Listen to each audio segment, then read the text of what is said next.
Welcome to the level 777 target video. Warning, this is a pretty tough target. Hey everyone, Derpy here, and welcome back to another Battle Pirates video. As I jump into this target, I will mention I watched Templar's video on this first. It was pretty good, but I wanted to show you a little bit of stuff and talk about it, because I find that's where the helpful stuff in BP comes from. Just to get started with, I'm going to be hiding behind this pile of land on the right side of the target, and I am going to run this video at 2x speed just to show you a few things that are going on. There are several different enemy ships that are going to sort of teleport in here. We have the hunters, we have the ammo carriers, which do spawn some drones. For the hunters, you can just hide right behind this island here. They really shouldn't shoot torpedoes at you, and even if they do, it's such a small portion of the total damage that I'm not really worried about this. This target will automatically reset if you die. It is a co-op target, and if someone else brings a ship in here and they die, even if you're still there, it will reset too. As you're seeing here, I am just going through using a crew. I'm using the sort of skill crew from this event. Hit a 333, they're really easy, and you can use your Shadow Impaler fleet, whatever, perfectly fine. Use the one I'm using right here. I believe it's the gunner one instead of the ink one. The ink one is built for auto, and just go into the target. It will definitely help you out. I had died in this target without it. It's totally possible to do, just not with whatever level of driving I was willing to commit to. Right there, what you saw me doing with the ammo carrier was using one ship sort of to distract everyone else. It is a splash target, whereas they splash from those drones in particular. So I was using one ship to go out ahead of everyone, and just see what happened, trying to pull it out and get all the damage concentrated on the flagship versus the other ships, which were just going to sit there. Now, this is pretty much the last wave of hunters coming in. You did see I was able to do almost 3/4 damage to one of them as it did pour in, which was pretty nice, and killed those two with no damage. If you want to get really advanced, by the way, the bunker buster does not work and rockets don't do any meaningful damage to this ship. If you want to get more advanced with some of these ammo carriers, you could pull it over the yellow clouds so that the drones will actually take damage from that one, but you don't really need to. I tried again here to move the flagship up and have all the explosive damage going on that guy. Probably didn't do it quite right. At this point in the target, you can see we're only a few minutes in, but it is completely dead in terms of the waves coming in. There's no more waves to worry about. So I'm going to go for the big Typhoon ship.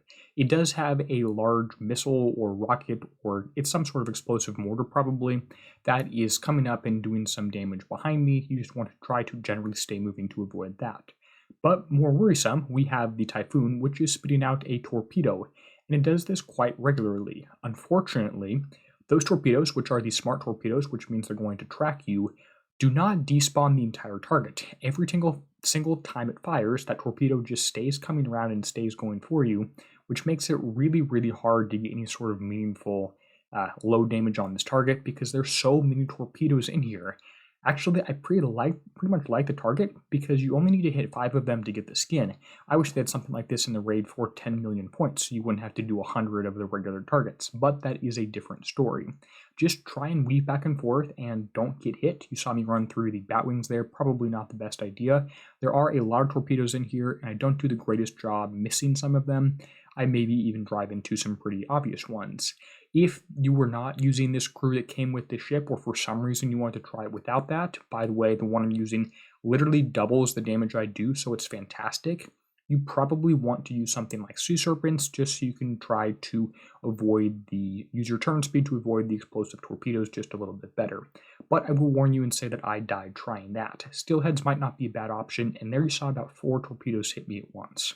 So there's a ton of torpedoes in this target, which is really all you need to know about, and just try and do your best to avoid them. You can look around a little bit, and that's pretty much all I have in terms of the driving technique. I'm using a full X1 fleet, 5 ships, although I don't quite have all the limited weapons and stuff like that on. In terms of the battle report, it's all explosive damage except for the tiny bit that was concussive from the bat wings in the target, and if you drive right, it should be all explosive. So it's a pretty rough damage result to get. So I wouldn't necessarily get your hopes up too much. This is not something you can do easily. You're probably going to lose your fleet and have a 12-hour or 12.5-hour repair on the first try. In terms of the total damage, this was actually not too bad. For some reason, I got 14k points for doing the entire target. I guess I didn't quite do enough damage to it in some points. I'm still confused by that. You need to hit 5 of these to get the skin, and 7 hours and 49 minutes repair, which means I'm probably not going to be hitting too many of these out there in the wild. I might do 5 just to get that priority skin, although I don't expect it to be too exciting. The chests are nothing too fancy. The siege chest has rampage stuff, which may be useful. The assault one has Fenrir stuff, and the skirmish one has the Impaler stuff.